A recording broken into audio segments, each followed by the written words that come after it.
Highly qualified একজন মেয়ে ধবড়ি কোটত practice করি আছে, বক্তব্য ইনশাআল্লাহ ভালো রাখছে, কিছু বহুত ভালো ভালো কথা বলছে যে ইলেকশনত হার জিত আছে, ইলেকশন হারবো জিতবো। তারপরে আদাবাড়ির বাসিন্দা হিসাবে আমার গরিব মানুষ যেগুলো আছে আইনি ক্ষেত্রত আইনি যুজত অবতীর্ণ হওয়ার জন্য পয়সা নাই। গরিব মানুষ যেখানে বেশিরভাগ বসবাস করে, তাই উনি বলছে যে আমি গরিব মানুষদের যদি আইনি জুজ আমি ফিরি, কোনো পয়সা নেব না, আমি করব। আমরা ধন্যবাদ জানাই ওনার মানসিকতা। সাথে যেহেতু মফিদুল হোসেন এত ভালো বক্তব্য রাখছে, মোটামুটি সবাইকে আবেগিক করে ফেলছে, আমি নিজেও আবেগিক হচ্ছি। তো যেহেতু সৎ মানসিকতা নিয়ে এরা নামছে, তো আমি আহ্বান জানাবো আপনারা ভোট, আমাদের যে প্রার্থী দুইজন আছে জেলা পরিষদ এবং কাউন্সিলর, ইনশাআল্লাহ আপনারা বিপুলভাবে সমর্থন জানাবেন। আমি এতটুকুই বলতে পারি আপনাদের কাম যথেষ্ট হবে। কংগ্রেসে ভোট দিলে যে হবে তার চেয়েও ইনশাআল্লাহ 10 গুণ কাম বেশি হবে, আমি প্রতিশ্রুতি দিতে পারি। আজকে পলিটিক্সে আমার 14-15 বছর বয়স, এ পর্যন্ত যত কথা বলছি অজান্তে যদি দুই একটা মিস গেছে আলাদা কথা, যত প্রতিশ্রুতি দিচ্ছি ইনশাআল্লাহ আমি পূরণ করে দেখাইছি, আগামী দিনেও দেখাবো। বাকি ইউনিট সদস্য যেগুলো আছে, যেহেতু ওদের প্রতীক সিম্বল নাই, কোনো সিম্বলিক ছাড়া, না তালাচাবি আছে, না হাত আছে, না ফুল আছে, আপনারা সবাই বিবেচনা করবেন সমাজের কাকে ভোট দিলে আপনাদের সামাজিক কাজ হবে। বিশেষ করে গরিব মানুষের কাছে যাতে পয়সা পাতি নিতে না পারে সেই সমস্ত ব্যক্তি নির্বাচিত করেন। পিএমওর ঘর না কাউন্সিলর দেবে, না জেলা পরিষদ দেবে, না এমএলএ দেবে, না এমপি দেবে। পঞ্চায়েত প্রতিনিধিরা এরাই গ্রাম সভার মিটিং করে এখানে সিলেকশন করে, নাম পাঠায়, জিও ট্যাগিং হয়। তো সঠিক নেতা আপনারা নির্বাচন করবেন। আমি একজন এআইডিএফ এর কর্মী হিসেবে আপনাদের কাছে আহ্বান করব, যদি এআইডিএফ এর সমর্থিত ক্যান্ডিডেটকে জিতান আমি অন্তত খুশি হব। এখানে কারণ আছে দুইটা। আসামে বিজেপির সরকার, গভর্নমেন্ট কার্ড থাকে থাক, আপনারা আমাকে বিধায়ক বানাইছেন দুইবার। কংগ্রেসে যেতান, বিজেপি যেতান, মিটিং এ কিন্তু থাকি আমি মেম্বার, ব্লকের চেয়ারম্যান থাকি আমি, ভিজিলেন্স এন্ড মনিটরিং এবং স্কিল সিলেকশনের চেয়ারম্যান থাকি আমি, ভিডিও মেম্বার সেক্রেটারি, অন্যান্য সদস্যরা থাকে মেম্বার। তো যেখানেই যেতে হবেন কাম কিন্তু আমাদের হাত দিয়েই পাস হবে। আর যেহেতু এআইডিএফ এর মানুষ যেগুলো আপনারা প্রতিনিধি বানাবেন, কমসে কম মাসুম চেহারা আমার জেমিমা খন্দকার, আপনাদের মেয়ে, আপনাদের ভাস্তি, আপনাদের বান্ধবী, আপনাদের ভাস্তা ভাগ্নি, বিপুল ভোট দিয়ে যেতে হবেন, যেহেতু উনি একজন শিক্ষিত। আর শিক্ষিত মানুষের দরকার আছে পাওয়ার এন্ড ফাংশনিং কার্ড, কয় কেউ জানে না। ব্লকে গিয়ে সিওর সঙ্গে বিডিওর সঙ্গে কথা বলতে লাগে, আপনাদের হায়া গাইডলাইন যদি উল্টে পাল্টা বলে কমসে কম তো ধরতে পারবে যে এটা ভুল, এটা এইভাবে না, এটা এইভাবে।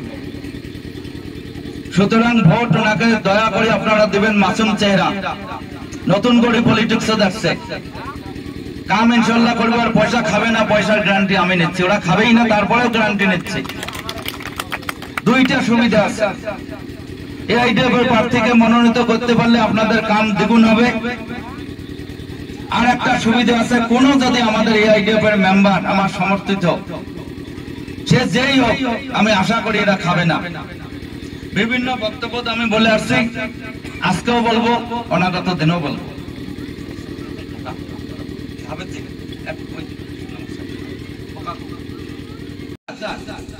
পয়সা ছাড়া কেউ এক ছিল নড়ে না। এআইডিএফ এর প্রতিনিধি জিতাইলে যদি যত লোকের কাছে যদি বৃদ্ধ পেনশন, চাউলের কার্ড, পিএমওর ঘর দিবার চায় পয়সা চাই, কেউ নেয়, আমাকে শুধু ফোনে হ্যালো বললে হলো যে নজরুল ভাই বা নজরুল আপনার অমুক মেম্বার আমার কাছে পয়সা নিচ্ছে, আমি তৎক্ষণাৎ পয়সা রিটার্ন করব, আপনাদের কাজ করে দিব। আর যদি ওই মেম্বার কথা না শুনে প্রয়োজনে আপনাদের সামনে রাইজের আদালত বিচার করব। এতটুকু আমি বুকে হাত দিয়ে বলতে পারি, সুবিধা আছে এখানে। কংগ্রেসের প্রতিনিধি কংগ্রেসের বিষয়ে বিভিন্ন বক্তায় বলছে, কংগ্রেসের এখানে বহুত লোক আছে, কংগ্রেসের কর্মকর্তার কোনো দোষ নাই। দোষ হলো লিডাররা, এগুলা হলো রক্ত শোষা লিডার। ভোট নেয় পলিটিক্স অফ বিজনেস হিসাবে এরা মানে না, নিয়ে আমাদের কৌমের স্বার্থ, জাতির স্বার্থ, সমাজের স্বার্থ কিছুই করতে পারে না। আদাবাড়িতে গ্রাম পঞ্চায়েতের প্রেসিডেন্ট আপনারা বানিয়েছিলেন, আমি ওদিকে যাব না, কত কাম করছে কি করছে আপনারা ওয়াকিবহাল। এবারও কে কে দাঁড়াইছে ইউনিট মেম্বার আমি জানি না বিশেষ। দুইজন আমাদের সামনে আছে, আমাদের তালাচাবির ছবি, দুইজনকে জানি, দুইজনের গ্যারান্টি নিচ্ছি। আজকে এই রাস্তা দিয়ে আসার পরে আমি হানিফ ভাই করলাম, ধুবড়ি সমষ্টিতে এখনো রাস্তা ভাঙা। এই রাস্তাটা কয়েকবার পয়সা দিছি, আমি অনুরোধ করি কার কার মাটি পড়ছে দয়া করে যতটুকু গন্ডগোল আছে আমার ডিসক্রেডিট, যে একটা রাস্তা এদিক থেকে হয়েছে এদিক থেকে এটা গোটাই বন্ধ, কার মাটি পড়ছে দয়া করে আপনারা গাঁয়ের লোক বসেন, বসে আমাকে এনওসি আনি দেন, এই কয়েকদিনের মধ্যে ইনশাল্লাহ রাস্তা পাকা আর একদম ভাই ভাই করে দেব। রাস্তা এখনো ভাঙা কেন? এর আগেও পয়সা দিয়েছিলাম, কাজ করতে দেয়নি, পয়সা ঘুরে গেছে। আমি অনুরোধ করছি রাস্তাটা কমসে কম করতে দেন, যাতায়াতের অসুবিধা না থাকলে মাটির মূল্য হবে না। খাওয়া পাওয়া, মেয়ে বিয়ে দেওয়া বহুত সমস্যা, ঘর ভালো হলে বলবে যাওয়ার রাস্তা নাই। তো এই কামটা আপনারা সমাজের লোক বসে করবেন, করে আমাকে হানিফ ভাইকে জানালে নেক্সট ফান্ড আসলে আমি রাস্তাটা আপনাদের করে দেব। বাকি পঞ্চায়েত প্রতিনিধি যেগুলো আছে কম বেশি পরিমাণে, যেহেতু প্রতিনিধিত্ব করতেছে ভোটের কথা বেশি বলবে। পঞ্চায়েত ফাংশন জানা, পঞ্চায়েতের ফাংশন বহুত জটিল। বর্তমানে সরকারের দিনে মহাত্মা গান্ধী এমজি আনরেগা আইনে পরিণত করছে যে এই কাম করবে মানুষ, 100 দিনের হাজিরা পাবে, সাথে সমাজের ডেভেলপমেন্ট হবে। বর্তমানে সরকার, কেন্দ্রীয় সরকার এমজি আনরেগার ফান্ড কমে দিল, তারপরে এমজি আনরেগার যে ক্রাইটেরিয়া দিছে কাম করা দুষ্কর, এমএলএ ফান্ড মাত্র 1 কোটি, 20 লাখ টাকা খেল মরণত কাটে, 5 লাখ টাকা ফরেস্ট রয়্যালটি, 75 লাখ টাকা, 18টা পঞ্চায়েত, 16টা টাউন, 2 লাখ করে দিলে খতম। তারপরে সমাজের ধর্মীয় রিলিজিয়াস যেগুলা স্কিম প্রতিষ্ঠান, না মসজিদে পয়সা দিতে পারি, না মাদ্রাসায় দিতে পারি, কঠোর ভাবে বাধা দিয়েছে। আগে এমএলএ দিছি, এখন কোন ফান্ড দিলে ওরা মসজিদের কাগজ চাই, যদি মসজিদ শোনে মাদ্রাসা শোনে ফান্ড কেটে দেয়। যেহেতু ডিসি অপারেট করে, আর এই ফান্ডটা আগে মঞ্জুরি ছিল ডিসি এখানে স্যাংশন দিত, এখন গুয়াহাটি পাঠাইতে লাগে, ওখানে কমিটি আছে, কমিটি দেখি দেওয়ার পরে ওখানে ক্লিয়ারেন্স দেয়, তারপরে স্কিম হয়। 14 ফাইন্যান্স, 15 ফাইন্যান্স পঞ্চায়েতের ফান্ড দিয়ে আমরা আগে জদে মতে মসজিদ, টয়লেট, বাউন্ডারি ওয়াল, কবরস্থান, শ্মশান, বিভিন্ন জায়গায় পয়সা দিতে পারছি। 15 ফাইন্যান্স ক্রাইটেরিয়া লাগে দিচ্ছে টাইট আনটাইট। টাইটের তো মিনিং আছে, টাইটের মিনিং এখনো পাওয়া যায় না, আনটাইট আর টাইট। টাইটের পয়সা দিয়া আপনারা করতে পারবেন toilet, street light, anganwadi centre, education, health. টাকা দেয় একটা পঞ্চায়েতে বছরে 5 লাখ, 5 লাখ দিয়ে আপনি কোন এডুকেশন করবেন, কোন হেলথ সেক্টরে কাজ করবেন? আল্লাহ যা করে মঙ্গলের জন্য করে।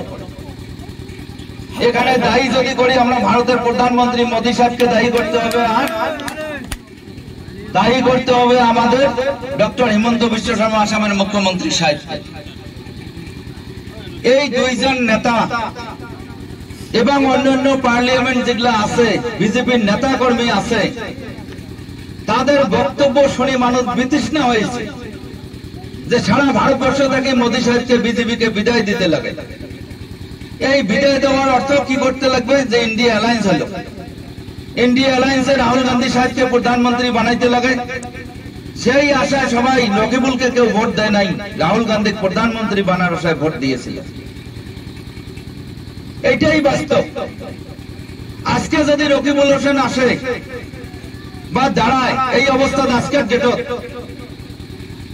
আপনাদের এখান থেকে যে কোনো ব্যক্তি যদি রকিবুলের আগস্ট দাঁড়ান, ইনশাল্লাহ বিপুল ভোট জিতবেন। রকিবুলের জেতার ক্যাপাসিটি নেই। কংগ্রেসের বড় নেতা বলি জাহির করে নেতাটা পার্লামেন্টে দেখা লাগে, রাজ্যের সমস্যার সাথে মোকাবেলা করলে তাই নেতা। 27 লাখ ধুবড়ি লোকসভা ভোটার, তার ভিতরে মোটামুটি 22 লাখ ইসলাম সম্প্রদায়ের মানুষ, 22 লাখ ভোটারের প্রতিনিধিত্ব করে জেমিমা খন্দকার বলছে, কথাটা মাইন্ড করছেন না করছেন, উদ্দেশ্য ওইটাই, ওনার পারমিশন লাগে। উনি পার্লামেন্টের কথা বলবে, ম্যাডাম সোনিয়া গান্ধী মল্লিকার্জুন খাড়গের কাছে পারমিশন লাগে। উনি বক্তব্য বলছে, এক মিডিয়ার বন্ধুর কাছে বলছে, সেলিমের কাছে আছে ওনার বক্তব্য, বলছে পার্লামেন্টের মাইনরিটির ওই কথা কম, ম্যাডামে পারমিশন দিয়ে নাই।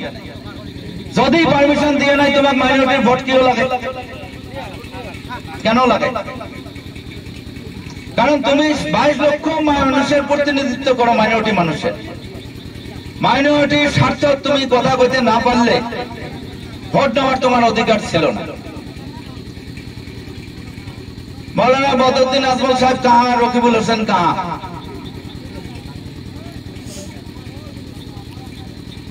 উম্মতে মুসলিমা আজমল সাহেব সব জানে, আজমল সাহেবের নাম সব জায়গা, সর্বত্র জায়গায়। রকিবুল হোসেন কয়জন চেনে? মৌলানা বদরুদ্দিন আজমল সাহেব 3 বার 3টা টার্ম পার্লামেন্ট আছে।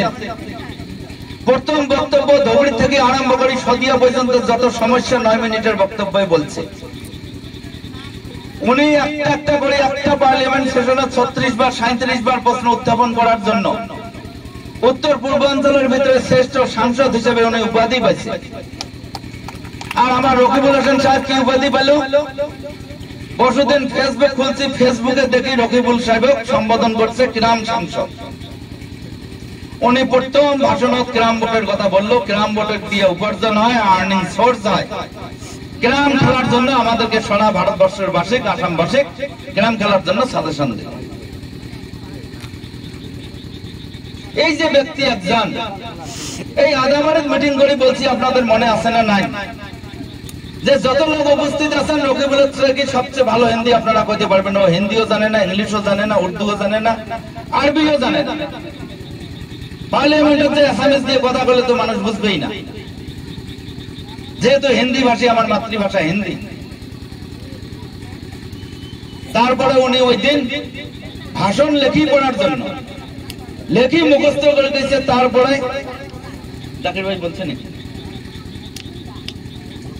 ভাষণটা লেখি পড়ছে, ওনাকে অ্যাটাক করছে ওনার হোম ডিস্ট্রিক্ট। উনি এখানে অ্যাটাক বাদ দিয়ে attach I was attach I was attach এত মেম বলছে। সারা ভারতবর্ষের পৃথিবীর 27 লক্ষ লোক প্রতিনিধিত্ব করে একজন ব্যক্তি ইংলিশ যদি পড়ি বলতে না পারে, তার কি যোগ্যতা আছে? তার সম্বন্ধে কথা বলে এখন উনি সাংসদ, ওনার মিটিং করা লাগে। উনি বিলাসী বরাত শুনছিলাম আসছিল, কয়েকটা জায়গা যাওয়ার কথা বলছে, স্যান্ডেল দিয়ে ঢেলাবে মিটিং, আপনি করতে যাবেন না। ওনার জেলা পরিষদের ক্যান্ডিডেট আমাকে ফোন করছে, আপনার যদি সোর্স থাকে ওনাকে, আমরা তো বলতে পারি না। উনি মিটিং করলে যে কয়টা ভোট পাবো সে কয়টাও পাবো না। এই হলো আমাদের নেতার অবস্থা। আজকে মৌলানা বদরুদ্দিন আজমল সাহেব কমসে কম লাস্ট পার্লামেন্ট 2024 পার্লামেন্ট সেশন যখন সারা আসামে অবিচার ভাবে উচ্ছেদ আরম্ভ করলো, এই উচ্ছেদের জন্য কংগ্রেস, আমরা সাধারণ কংগ্রেস কর্মী না, নেতারাই দায়ী। তার আমি সমীক্ষা দেবো, একদম উপযুক্ত প্রমাণ দেব।